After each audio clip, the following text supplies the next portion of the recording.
आज हम लोग जानने वाले हैं वृत्त। जी हाँ दोस्तों, वृत्तों से संबंधित क्षेत्रफल यानी कि एरियाज रिलेटेड टू सर्कल्स। जी हाँ दोस्तों, तो वृत्त क्या होता है, वृत्त की सीमा क्या होती है, व्यास क्या होती है, त्रिज्या क्या होती है, वृत्त का क्षेत्रफल कितना होता है, वृत्त की परिधि कितनी होती है, इसी तरह की चीज़ें। और इन चीज़ों को जानना हमें बहुत ज़रूरी होता है, क्योंकि सवाल लगाने से पहले हमें इन चीज़ों को जानना होता है ताकि हम सवाल जल्दी से जल्दी लगा सकें। तो यहाँ पर सबसे पहले हम लोग आ जाते हैं वृत्त के बारे में।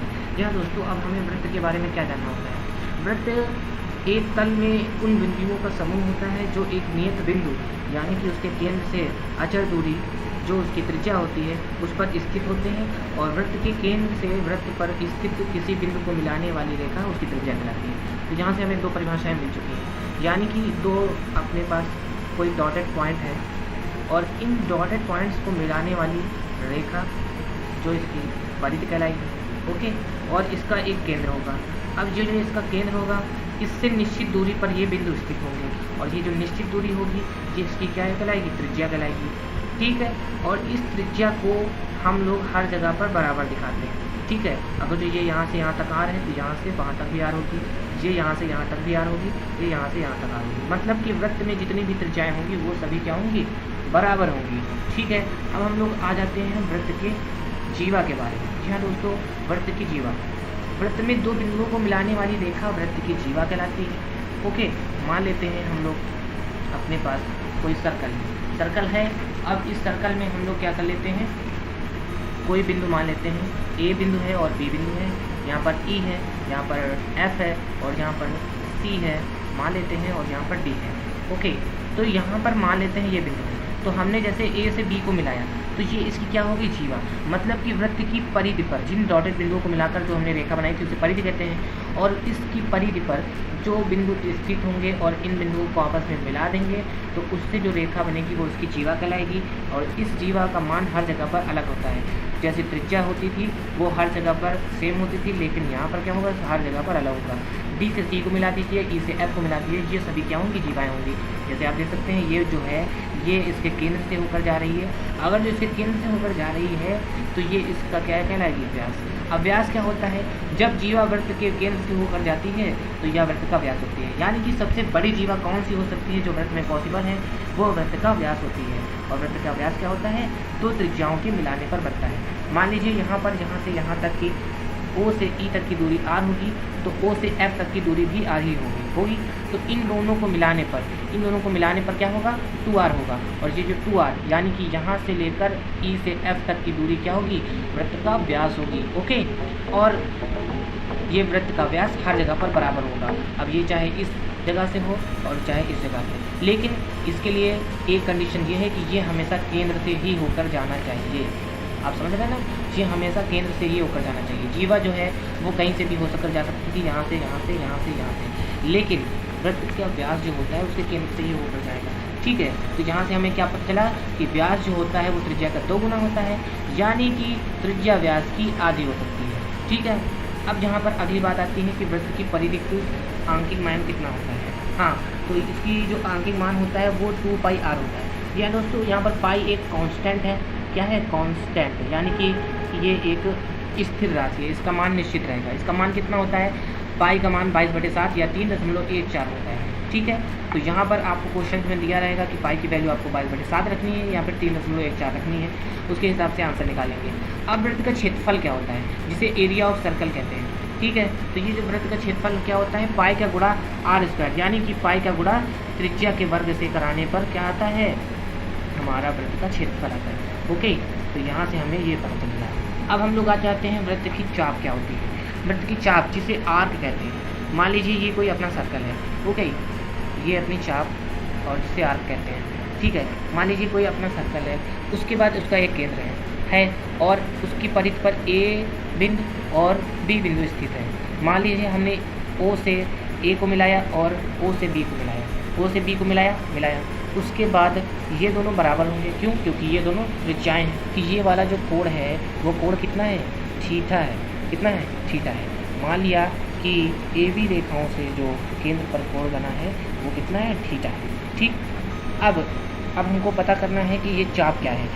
मान लेते हैं ये यहाँ से यहाँ तक की ये जो दूरी है, ये यहाँ से यहाँ तक की दूरी है, ये अपनी P है।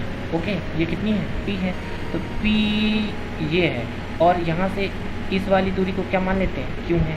तो मान लेते हैं जो APB ये जो दूरी है इसको हम ऐसे दिखाएंगे क्योंकि ये एक चाप है। तो ये जो चाप है ये क्या होगा, दीर्घ चाप होगा क्योंकि ये बड़ा है। और उसके बाद ये कौन सा चाप होगा, छोटा वाला AQB।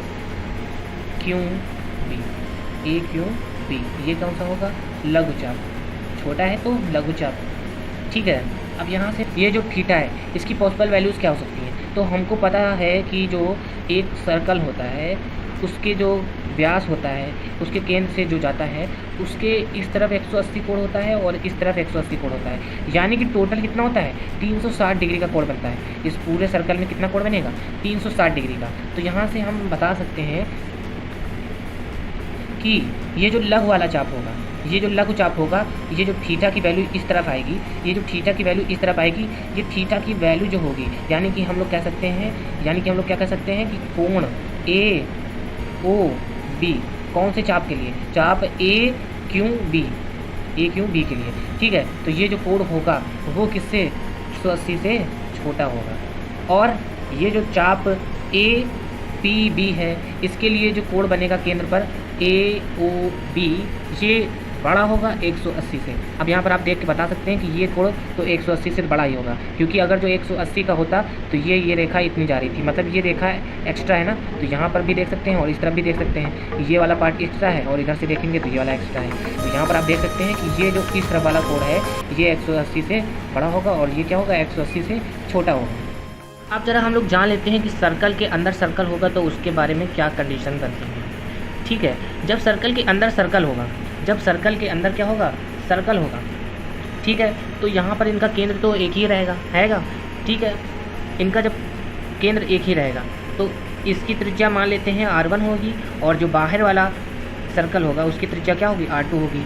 तो अब हमसे पूछ सकता है कि हमें जो है बाहर वाले पार्ट का क्षेत्रफल बताओ या अंदर वाले पार्ट का क्षेत्रफल बताओ। तो हमें कुछ नहीं करना होता है, हमें बस बड़े वाले क्षेत्रफल में से छोटा वाला क्षेत्रफल घटा देना होता है। तो जिस भी एरिया का क्षेत्रफल पता करना होता है वो हमें निकल आता है। जैसे दोनों वृत्तों के बीच का क्षेत्रफल, यानी कि हमको ये वाला क्षेत्रफल पता करना है। जैसे दोनों वृत्तों के बीच का क्षेत्रफल पता करना है तो पहले छोटे वाले वृत्त का क्षेत्रफल क्या निकालेंगे, छोटे वृत्त का क्षेत्रफल क्या निकलेगा, अपना वृत्त का क्षेत्रफल क्या होता है, पाई r स्क्वायर होता है। लेकिन ये त्रिज्या कितनी है, R1 है। और बड़े वृत्त का क्षेत्रफल क्या होता है, बड़े वृत्त का क्षेत्रफल होता है पाई r स्क्वायर, और ये इसकी त्रिज्या R2 है तो R2 लिख दिया, ओके। अब यहाँ पर क्या होगा, अब हमको अंदर वाले पार्ट का एरिया बताना है, तो भीतरी भाग का क्षेत्रफल, यानी कि इन दोनों वृत्तों के बीच जो पार्ट होगा उसका क्षेत्रफल, तो हमको बड़े वाले में से छोटा वाला घटा देना है। तो यहाँ पर पाई r स्क्वायर में से r स्क्वायर 2 से पाई r स्क्वायर 1 इसको घटा देंगे। अब इसमें देखते हैं कॉमन क्या है, देखिए यहाँ पाई है, यहाँ पर पाई है, दोनों में से पाई कॉमन ले लेंगे। तो जब हम लोग कॉमन लेते हैं तो पाई हमने जो कॉमन ले लिया है उसको बाहर निकाल लेते हैं और यहाँ पर ब्रैकेट लगा लेते हैं। अब जब ब्रैकेट लगा लेंगे तो जब ब्रैकेट लगाने के बाद ये जो ऊपर वाला हिस्सा होता है इसमें पाई का भाग कराएंगे। तो जब इसमें पाई r स्क्वायर में पाई का भाग कराएंगे तो पाई कट जाएगा, तो यहाँ पर क्या बचेगा, r स्क्वायर। लेकिन यहाँ पर R2 है तो आओ R2 का स्क्वायर। अब इसी तरह इसमें भाग कराएंगे तो क्या होगा, पाई R1 स्क्वायर में से पाई का भाग देंगे तो यहाँ से क्या होगा, पाई कट जाएगा, तो कितना बचेगा, R1 का स्क्वायर, ठीक है। तो ये जो है इस तरह से बन गया। तो आपको इसको याद करने की ज़रूरत नहीं है, बस आपको याद रखना है कि बड़े वाले में से छोटा वाला घटा देना है, तो इस तरह से निकल आएगा। अब चलिए कुछ एक्सरसाइज पे आ जाते हैं और सवाल देख लेते हैं इसमें कैसे कैसे सवाल आ सकते हैं। चलिए, तो जैसा कि आपने क्वेश्चन पढ़ा है, यहाँ पर लिखा हुआ है उस वृत्त के क्षेत्रफल की गणना कीजिए जिसका व्यास 1.4 मीटर है। जी हाँ दोस्तों, तो इसके लिए हमें क्या करना पड़ेगा, सबसे पहले वृत्त का व्यास, ठीक है, वृत्त का व्यास ये कितना दिया हुआ है हमें, डायामीटर कितना दिया हुआ है हमें, वृत्त का व्यास कितना दिया हुआ, 1.4 मीटर, ओके। अब हमको इसकी त्रिज्या पता करनी होगी, क्योंकि हमें जो क्षेत्रफल का सूत्र पता होता है उसमें r की ज़रूरत होती है। तो हमें पता है चूँकि b बराबर 2r, ओके, इसलिए r इक्वल टू d/2। अब यहाँ पर d की वैल्यू कितनी है, 1.4 मीटर, इसको डिवाइड कराते रहेंगे।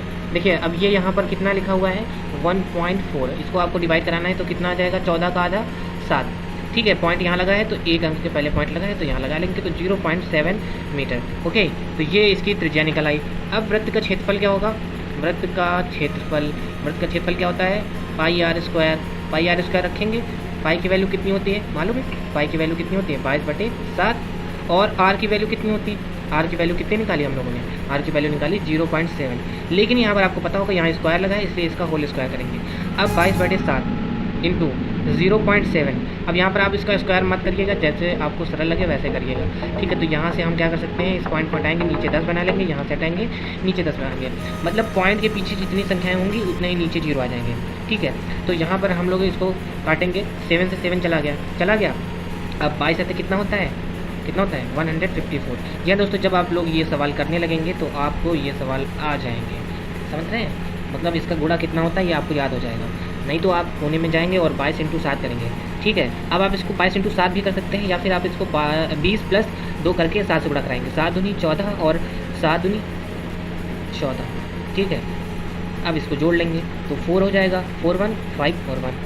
तो यहाँ से आप ऐसे निकाल सकते हैं। ठीक है, अब जब आप इसको मन में करेंगे तो बहुत ही तेज़ी से कैलकुलेशन होने वाली है। अब यहाँ पर हमको क्या करना है, ये जो नीचे 10 का गुणा कराएंगे तो कितना आ जाएगा? 100 आ जाएगा।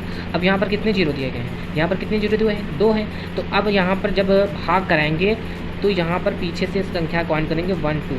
तो पॉइंट कहाँ आएगा? यहाँ पर। तो यहाँ पर कितना आ जाएगा? 1.4 मीटर स्क्वायर, क्योंकि ये क्षेत्रफल में है, एरिया क्या स्क्वायर में होगा, क्योंकि जो है यहाँ पर 2 विमाओं का गुणा कराते हैं, तभी जो है हमें क्षेत्रफल पता करते हैं। ठीक है, अब जो है अगला सवाल है।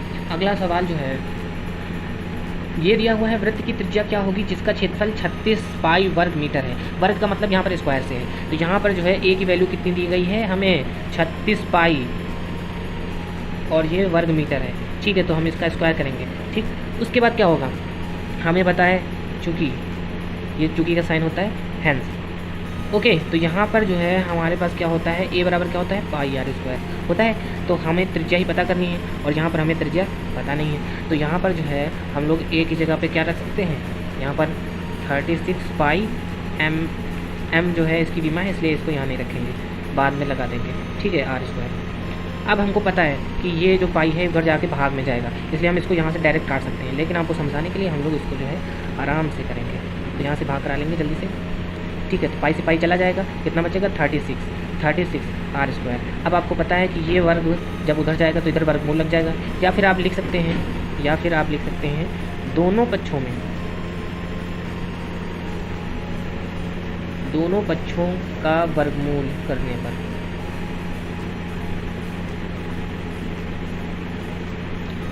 यानी कि हमको स्क्वायर रूट पता करना है, तो इसका स्क्वायर रूट कर दीजिए और इसका स्क्वायर रूट कर दीजिए आर स्क्वायर का। अब आपको पता है कि 36 किसका स्क्वायर रूट होता है?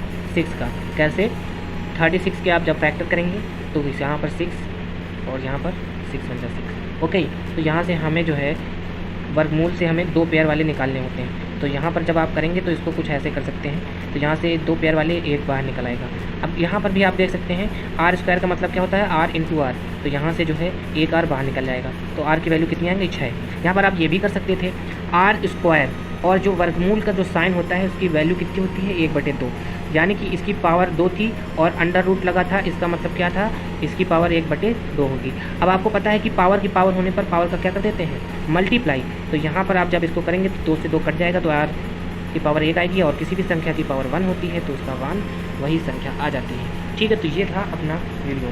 दोस्तों आई होप ये वीडियो अच्छा लगा हो, या वीडियो ज़्यादा लंबा ना हो जाए, इसलिए हम लोग यहाँ तक ही रख रहे हैं। अगर तो इसमें से अच्छे से व्यूज़ आएंगे तो हम इसके आगे भी प्रोसीड करेंगे, और आप चाहते हैं कि हम आपके लिए ये पूरी सॉल्व करें तो इस वीडियो को लाइक, शेयर और चैनल को सब्सक्राइब करना बिल्कुल मत भूलिएगा, क्योंकि अगर जो आप इसको करेंगे तो हम तभी आगे बढ़ेंगे। आपको मोटिवेशन चाहिए तो इस मोटिवेशन को बनाए रखिएगा। तब तक के लिए मिलते हैं। जय हिंद। नेक्स्ट वीडियो में बाय बाय।